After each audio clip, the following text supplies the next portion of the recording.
Good morning students. तो मेरा last वाला लेक्चर आप सबने देखा होगा क्लास 10th का, और उसके अंदर मैंने आपको फोकस के बारे में बताया था। रियल वर्चुअल नहीं देखा तो सबसे पहले जाकर वो देखिए आप, क्योंकि उसके बाद में ही अपन आगे बढ़ेंगे यहाँ पर, उसके बाद का ही टॉपिक है। तो मैंने आपको फोकस के बारे में बताया था। 3-4 चीजें मैं थोड़ी बहुत दोबारा एकदम रिवाइज कर देता हूँ। मैं क्या क्या बता चुका हूँ कि जैसे ये मिरर होता है, कॉन्केव मिरर होता है, ये इसका पोल होता है, ये सेंटर ऑफ कर्वेचर होता है, और ये क्या होता है बेटा, फोकस। ये मैं आपको बता चुका हूँ, ठीक है। ये तीनों पॉइंट्स हम डिस्कस कर चुके हैं। सेंटर ऑफ कर्वेचर सेंटर होता है उस स्फीयर का जिससे मिरर बना हुआ। फोकस वो पॉइंट होता है जहां पे पैरेलल रेस आकर मिलती है या ऐसा लगता है कि मिल रही है। पोल ज्योमेट्रिकल सेंटर होता है मिरर का जो बराबर पार्ट्स में डिवाइड करता है, ठीक है। तो अब अपन थोड़ा आगे बढ़ते हैं इससे। जो नेक्स्ट टर्म है, we are discussing the terms. बेटा मैं बहुत धीरे धीरे बहुत आराम से पढ़ा रहा हूं। मैं चाहता हूं कि ऑप्टिक्स में, लाइट में हर एक चीज आपको क्लियर हो, ठीक है।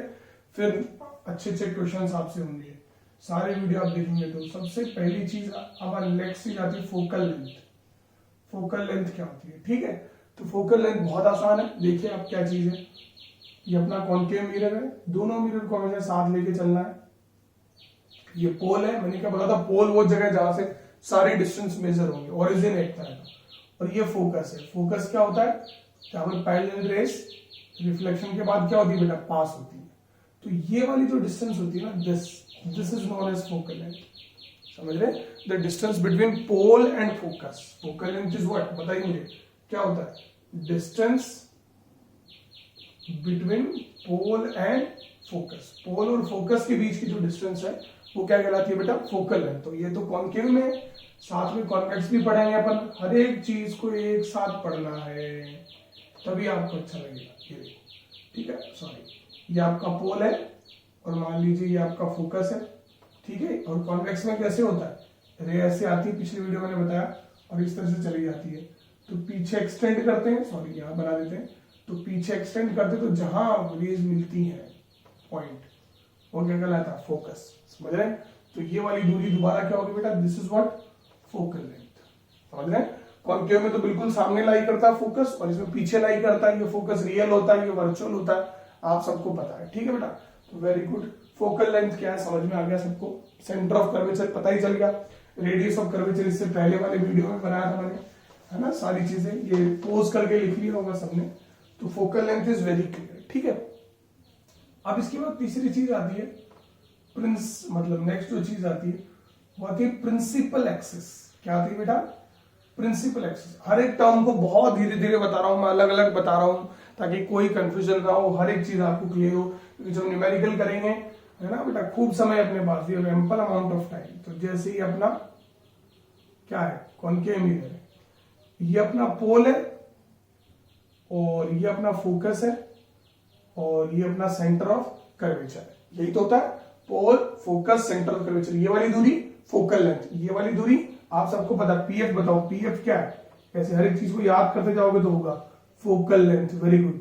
और पीसी क्या है, पीसी क्या है, radius of curvature. Very good, PC is radius of curvature, ये। और पीएफ क्या, फोकल लेंथ। और सी क्या है, सेंटर ऑफ कर्वेचर।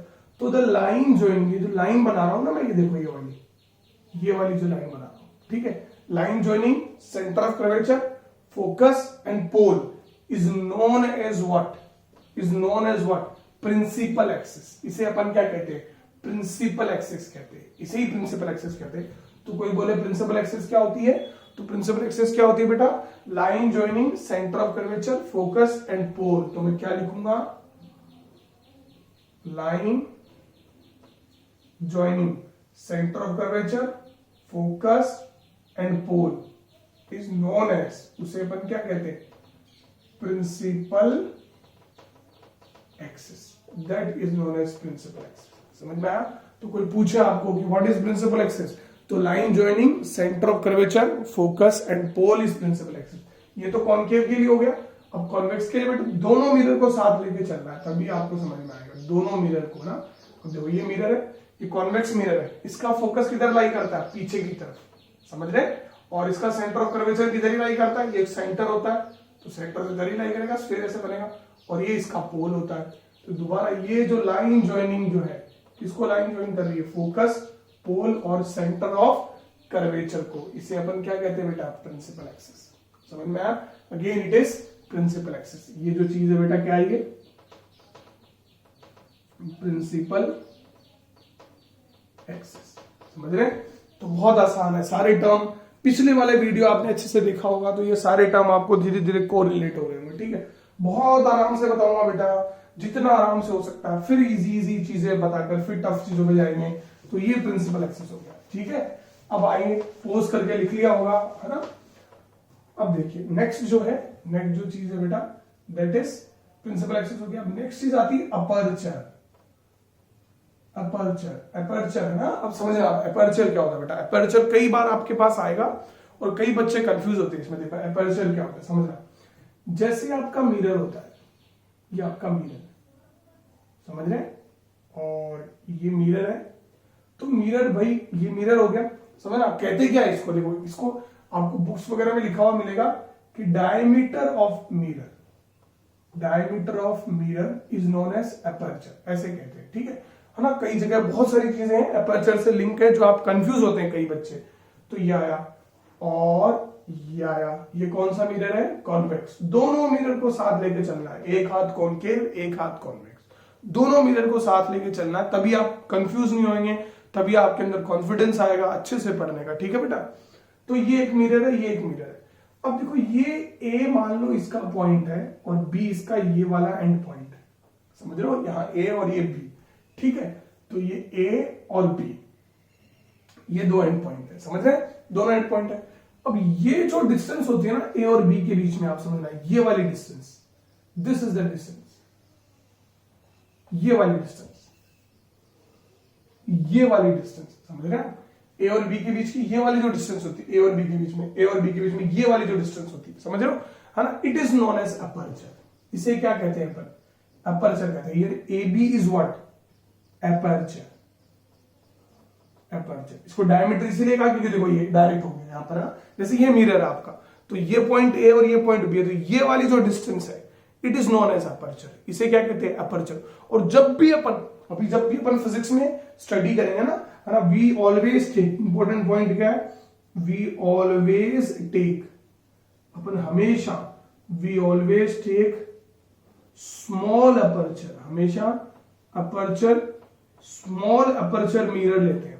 अपन ये कोशिश करते हैं कि ये जो साइज है ना मिरर की, ये कम से कम हो। क्या बेटा, कम से कम हो, स्मॉल अपर्चर मिरर, समझ रहे हैं, कोई प्रॉब्लम नहीं।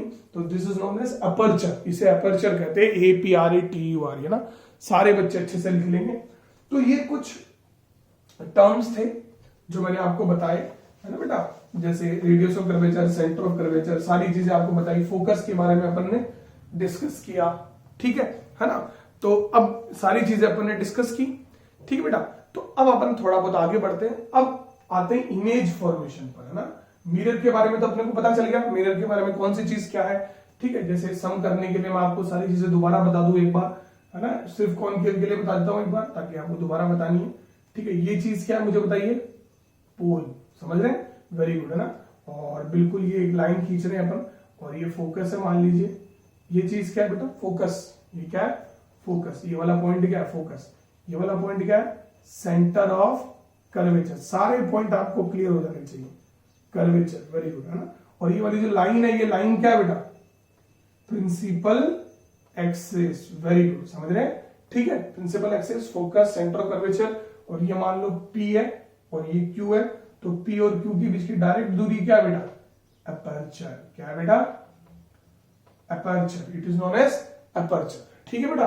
तो कोई प्रॉब्लम नहीं है, principal axis, centre of curvature, focus, pole, ये सारी चीजें मैंने इतनी दिनों में आपको बताई, ठीक है। और कॉनकेव का फोकस इधर होता है, कॉन्वेक्स का फोकस पीछे की तरफ होता है, पॉलिश साइड होता है, ये पता आपको, ठीक है। चलिए, तो अब अपन आगे बढ़ते हैं। अब ये तो पॉइंट्स तो पता चल गया अपने को, ये पता चल गया कि मिरर के अंदर कौन सा पॉइंट कहां है और किस तरह से है, सारी चीजें पता चल गई। अब अपन मिरर का काम क्या है, क्या काम है मिरर का, इमेज बनाना ही तो काम है। तो इमेज कैसे बनाता है, क्या बनाता है ना, तो now topic will be image formation by spherical mirror, image formation. अब देखो इमेज फॉर्मेशन, अब एक बात आप मुझे सब बताइए कि मिरर जो है वो इमेज बनाता है, किससे बनाता है, रेज से बनाता है। किससे बनाता है, रेज से बनाता है। रेज आती है तब जाके इमेज बनती है तो बेटा कुछ रूल्स है रेस के आने के और रेस के जाने के, उन रूल्स को फॉलो करके ही इमेजेस बनती हैं। तो इसलिए ये रूल्स आपको बिल्कुल याद होने चाहिए, बिल्कुल आपके समझ में आने चाहिए, बिल्कुल आपको पूरी तरह से कंठस्थ होने चाहिए कि क्योंकि ये रूल्स आपको पता होंगे तभी आप इमेज बना पाएंगे। ठीक है, तो अपना जो टॉपिक रहेगा इमेज फॉर्मेशन में वो क्या रहेगा, rules for image formation. Rules for image formation, image formation के लिए क्या क्या रूल्स है। ठीक है, तो सारे बच्चे अच्छे से देखना। इमेज फॉर्मेशन किससे बनता है, इमेज किससे बनती है, रेस से बनती है, सीधी बात है। तो जो रूल्स होंगे वो रेस के लिए लगेंगे। तो सबसे पहला रूल देखिए, सबसे पहला रूल है ना, देखिए सबसे पहला रूल आप सबको ही पता है, कोई नई बात नहीं। देखो ए रे, एक इंसिडेंट रे, बिल्कुल मैं आपको क्लियर बताऊंगा एक एक चीज कि ये incident ray parallel to, parallel का साइन होता है principal axis, principal axis, principal axis समझ रहे, प्रिंसिपल एक्सिस इसीलिए मैंने सारे टर्म पढ़ाए। Always passes through focus after reflection, passes through focus after reflection, है ना, passes through focus after reflection. ये अब आपको याद आ रहा होगा, फोकस जब पढ़ा था मैंने बताया था। तो देखो आप सबसे पहले दोनों मिरर के देखेंगे, ये आपका कॉनकेव मिरर है। कौन सा मिरर है बेटा, कॉनकेव, वेरी गुड। और ये लाइन बना दूं, ये आपका क्या बेटा, पोल, ये क्या फोकस, और ये क्या सेंटर ऑफ कर्वेचर। ये वाली लाइन कौन सी बताइए मुझे, कौन सी लाइन अपने मन में सोचिए, प्रिंसिपल एक्सिस। कौन सी लाइन है, प्रिंसिपल एक्सिस। अब एक इंसिडेंट रे है, ये इंसिडेंट रे, दिस इज द आई रे, ये क्या बेटा, ये क्या पैरेलल है, किसके पैरेलल है, ये प्रिंसिपल एक्सिस, आपकी प्रिंसिपल एक्सिस, यही प्रिंसिपल एक्सिस इसके पैरेलल आ रही है। रिफ्लेक्शन के बाद रूल क्या कहता है, incident ray parallel to principal axis always passes through focus. तो ये फोकस से पास होगी, समझ रहे, it will pass through focus, focus से पास होगी, समझ रहे। इंसिडेंट रे आई, रिफ्लेक्शन के बाद कहां से पास होगी, फोकस से, समझ रहे। एक तो ये तो किसमें हो गया, कॉनकेव मिरर में हो गया, किसमें हो गया बेटा, कॉनकेव में। अब आपको पता है कॉन्वेक्स में क्या होता है, कॉनकेव में तो रियल फोकस होता है, उसमें तो वाकई में रे पास करती है, कॉन्वेक्स में तो ऐसा लगता है। तो आप देखो थोड़ा सा डेफिनेशन में चेंज करेंगे, incident ray parallel to principal axis always passes और seems to pass, seems to pass, ये सीम्स टू पास किसके लिए बेटा, इट इज फॉर कॉन्वेक्स। तो कॉन्वेक्स मिरर इस तरह से होता है, मैंने क्या बोला था, एक अंगुली पर कॉनकेव होना चाहिए आपके और एक अंगुली पर कॉन्वेक्स होना चाहिए, दोनों एक साथ लेके चल रहे, दोनों छोटे छोटे बच्चे हैं और उनको अपने को एक साथ लेकर पढ़ना है। ये वाली लाइन कौन सी लाइन है, जो पोल से पास हो रही है, फिर फोकस से पास हो रही है, फिर सेंटर ऑफ कर्वेचर से पास हो रही है, कौन सी लाइन है बेटा, प्रिंसिपल एक्सिस, है ना। अब एक इंसिडेंट रे इस तरह से आई, इस तरह से, ये इंसिडेंट रे, ठीक है, पैरेलल टू प्रिंसिपल एक्सिस आई, रिफ्लेक्शन के बाद यू चली जाती है, समझ रहे, कॉन्केव मिरर कन्वर्जिंग होता है, कॉन्वेक्स मिरर डाइवर्जिंग होता है, और इसको पीछे एक्सटेंड करेंगे तो ये यहां पर मिलेगी, समझ रहे हो, ऐसा लगता है यहां से पास हो रही, तो ये फोकस है, समझ रहे हो। तो incident ray parallel to principal axis always passes through focus, passes और seems to pass through focus after reflection, समझ रहे हो।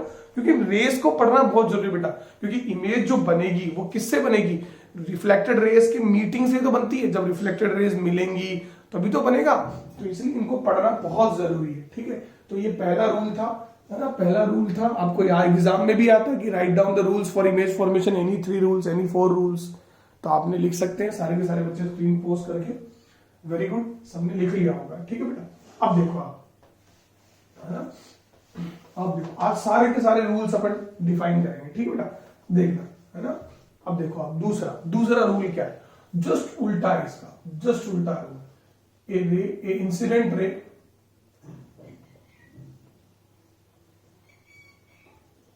through focus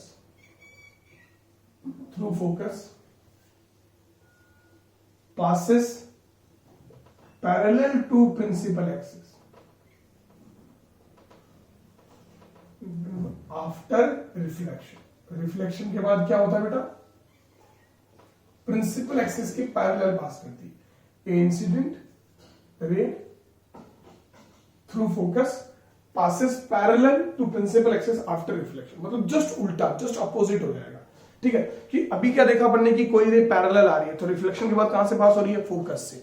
ये ऐसा लगता है कि फोकस से पास हो रही है। अब क्या है कि कोई रे फोकस से ही आ रही है, ये ऐसा लग रहा है कि फोकस पे आ रही है, तो कैसे क्या होगी बेटा? रिफ्लेक्शन के बाद वो पैरेलल हो जाएगी। मतलब अब देखो, अब यहां पर क्या हो रहा था, अपने पास ये रे आ रही है, एरो हमेशा बताती है, पहले लेक्चर में बताया था। अब क्या होगा, एक रे फोकस के थ्रू आ रही है, देखो अब ये इंसिडेंट रे, दिस इज इंसिडेंट, ये इंसिडेंट रे, ये इंसिडेंट रे आपकी फोकस के थ्रू आ रही है, तो रिफ्लेक्शन के बाद क्या होगा उसका, वो क्या होगा बेटा, वो प्रिंसिपल एक्सिस के पैरेलल पास हो जाएगी।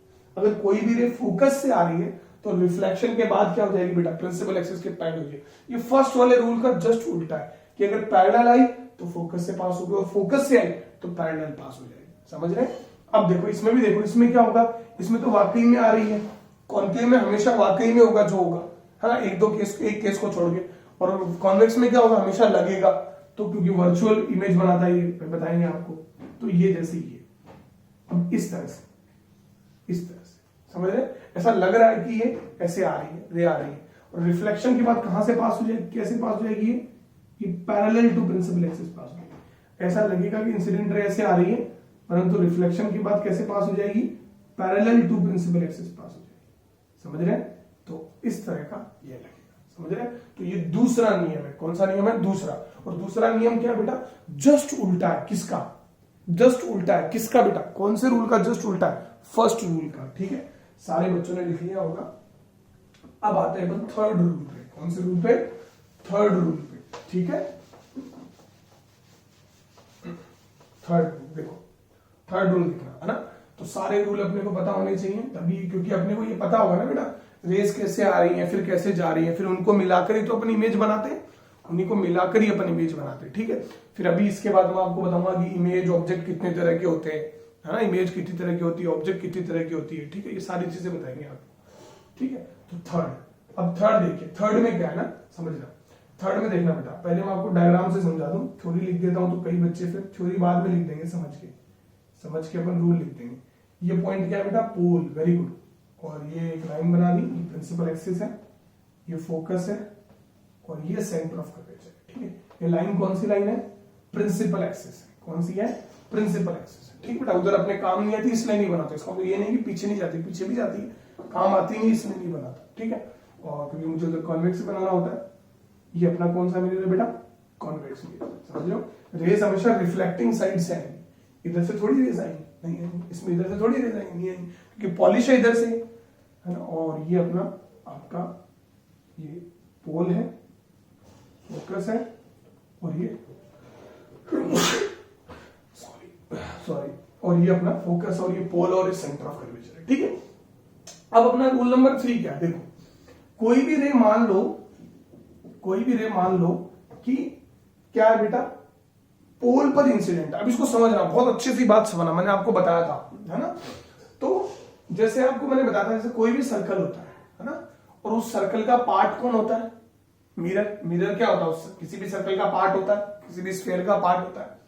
तो जब भी आप नॉर्मल बनाएंगे तो normal will always pass through centre of curvature. Normal will always pass through centre of curvature, बताया था मैंने। अब मुझे बताओ, आप सब लोग बताओ कि यहां पर ये जो आपका प्रिंसिपल एक्सिस है, ये प्रिंसिपल एक्सिस है। आप देखो, हमेशा मैं इसको डॉटेड बनाता हूं, इसमें भी लॉजिक है, देखो, है ना। ये आपका प्रिंसिपल एक्सिस है कि नहीं है?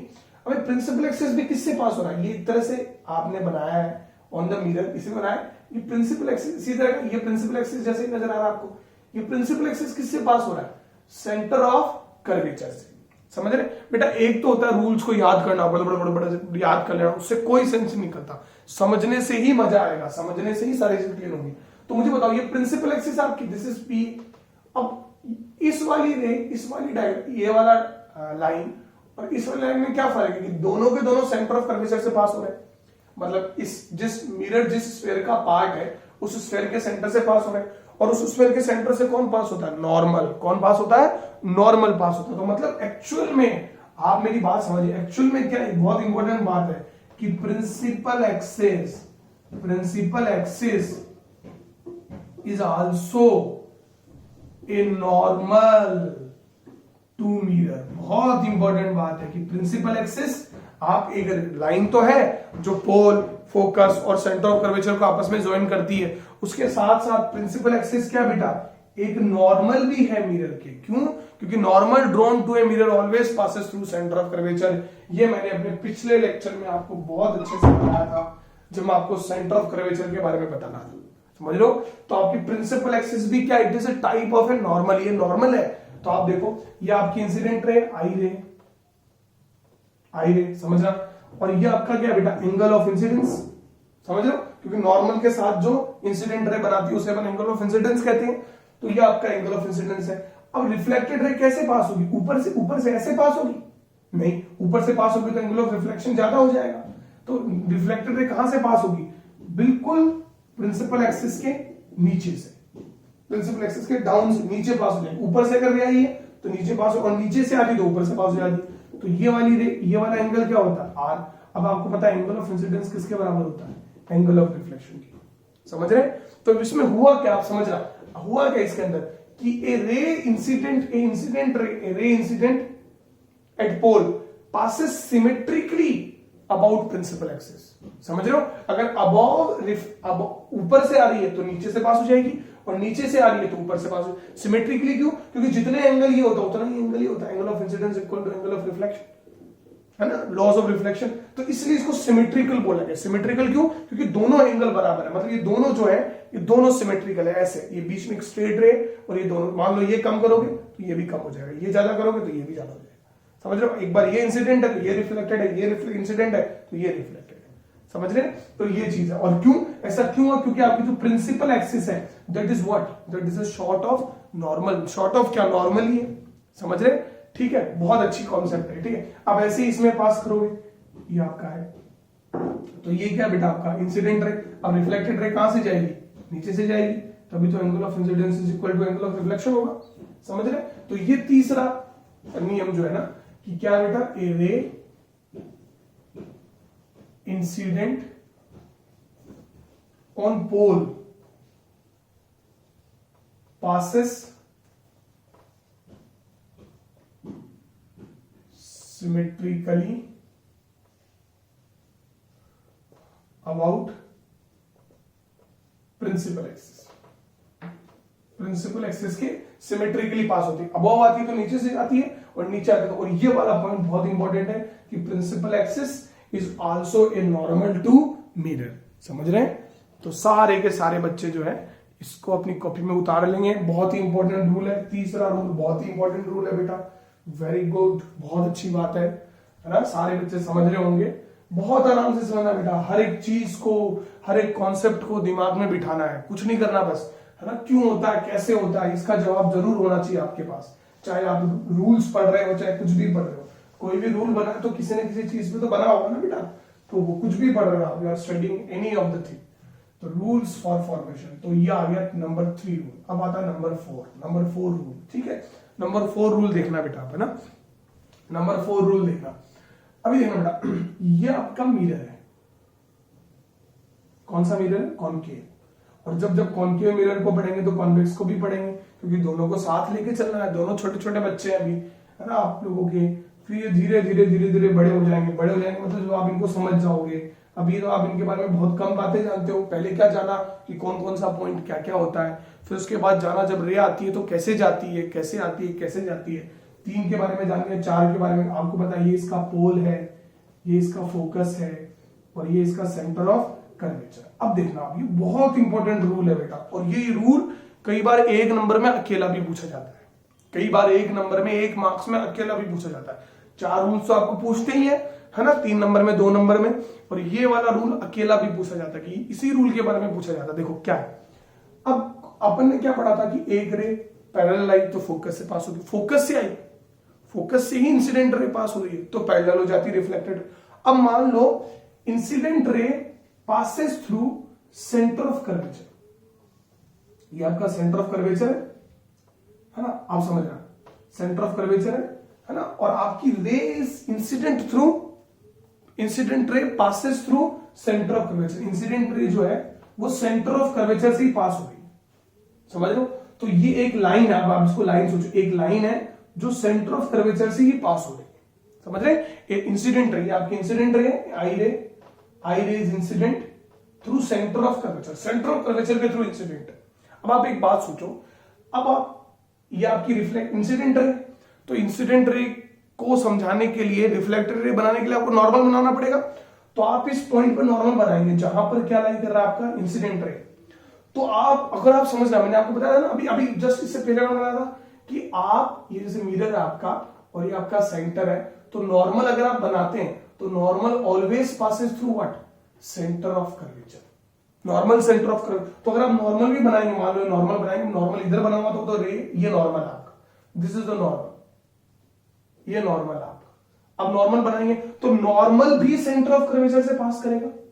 तो मतलब आप ये कह सकते हैं कि आपकी जो इंसिडेंट रे है ये नॉर्मल के अलोंग ही आ रही है, क्योंकि मैंने नॉर्मल मतलब परपेंडिकुलर, परपेंडिकुलर जब भी अपन किसी कर्व्ड सरफेस पे बनाते हैं तो हमेशा सेंटर से पास करता है। तो अब अपनी नॉर्मल ये है और सेंटर ऑफ कर्वेचर से ही रे आ रही है, ठीक है। तो यहां पर एंगल ऑफ इंसिडेंस कितना होगा, 0। क्यों?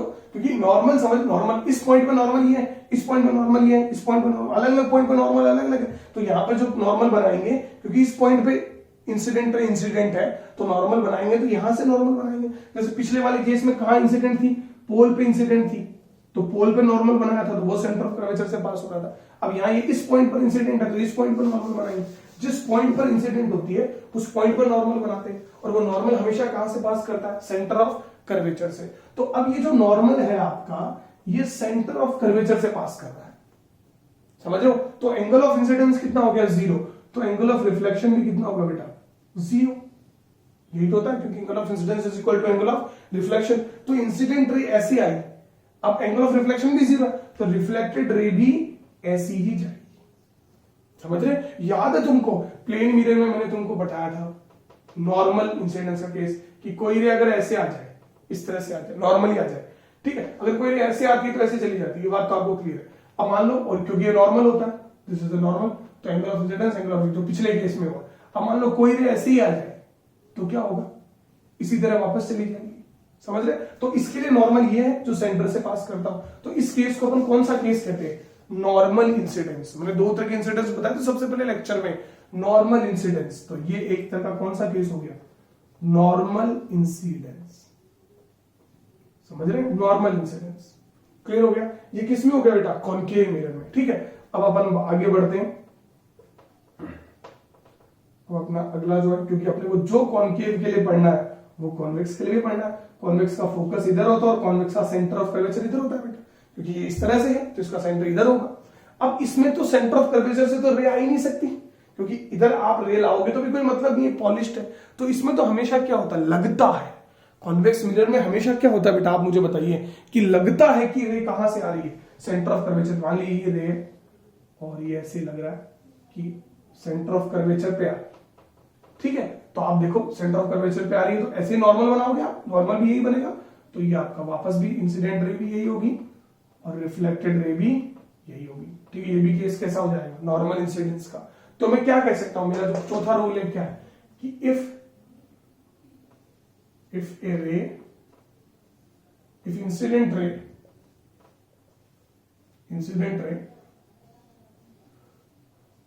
passes or seems to pass, incident ray मतलब रे आ रही है, आने वाली है, इंसिडेंट रे passes और seems to pass through center of curvature। if incident ray passes और seems to किसके लिए बताया, इसके लिए बताया, passes through center of curvature, then reflected ray retraces along same path, समझ रहे? मतलब जिस रास्ते आई उसी रास्ते वापस चली जाती है, रिट्रेसेस। समझ में आया बेटा? तो सारे बच्चे इसको नोट कर लेंगे, ठीक है बेटा। तो बहुत ही आसान, बहुत ही, मैंने चारों रूल्स जो है वो आपको बिल्कुल समझा कर करें, मैंने इतनी कोशिश नहीं की, मैंने कभी भी नहीं चाहा कि आप इन रूल्स को रटे, मैंने आपको चाहा कि आप समझे। देखो सबसे पहले मेरे साथ दोबारा रिवाइज करेंगे रूल्स। आज जो अपने इस लेक्चर में पढ़ा, अपन ने इस लेक्चर में सबसे पहले क्या पढ़ा था, सबसे पहले अपन ने पॉइंट्स वगैरह के बारे में पढ़ा, ठीक है। फिर उसके बाद रूल्स में सबसे इंपॉर्टेंट रूल्स पढ़ा। तो पैरेलल आ रही है तो कहां से पास हो रही है, फोकस से, फोकस से आ रही है तो पैरेलल जा रही है, ठीक है। और फिर उसके बाद दूसरा क्या पढ़ा, पोल पर आ रही है तो पोल के ऊपर से आ रही है तो नीचे से जा रही है, नीचे से आ रही है तो ऊपर से जा रही है। क्यों, क्योंकि प्रिंसिपल एक्सिस एक तरह का नॉर्मल है, जो कोई भी लाइन जो सेंटर से पास करेगी वो नॉर्मल होती है। फिर चौथा रूल अपन ने क्या पढ़ा कि कोई incident ray normal centre of curvature के थ्रू ही आ रही है तो सेंटर ऑफ कर्वेचर से ही वापस जाएगी। समझ रहे बेटा। तो ये मैंने आपको 4 रूल्स बताए, बिल्कुल आराम से 4 रूल्स आप पढ़िए, देखिए, समझिए जब तक मेरा अगला लेक्चर नहीं आता है। और अगर किसी ने मेरा पहला लेक्चर नहीं देखा तो उसको जरूर देखो आराम से, आपको सब समझ में आएगा धीरे धीरे, ठीक है बेटा। ये बहुत ज्यादा पूछे जाते हैं सीबीएसई के अंदर, है ना, बहुत ज्यादा आंसर आते हैं इनके, 1 नंबर में आते हैं, 2 नंबर में आते हैं, तो बहुत इंपॉर्टेंट है। आपको अगर वीडियो अच्छा लगा हो, आपको लगा हो अच्छा हो तो लाइक कीजिए, शेयर कीजिए, दूसरे बच्चों को बताइए जो क्लास 10th के अंदर है, ठीक है। तब तक, क्योंकि जितना ज्यादा बच्चे होंगे मेरा कॉन्फिडेंस उतना हो ज्यादा बढ़ता है, मेरी ज्यादा और इच्छा होती है वीडियो बनाने की और अच्छे से पढ़ाने की। तो मैं आपको और अगले लेक्चर के अंदर, मैं आपको और अगला लेक्चर आपको मिस नहीं करना। अगले लेक्चर में आपको बताऊंगा कि इमेजेस कैसे बनती है, कैसे मैं इन 2 रेस को 3 रेस को मिलाकर इमेज बनाऊंगा, है ना। और अगले लेक्चर में अपन पढ़ेंगे कि इमेज कितनी तरह की होती है, ऑब्जेक्ट कितने तरह के होते हैं, बहुत सी चीजें अपन पढ़ेंगे, ठीक है बेटा। चलिए, थैंक यू वेरी मच।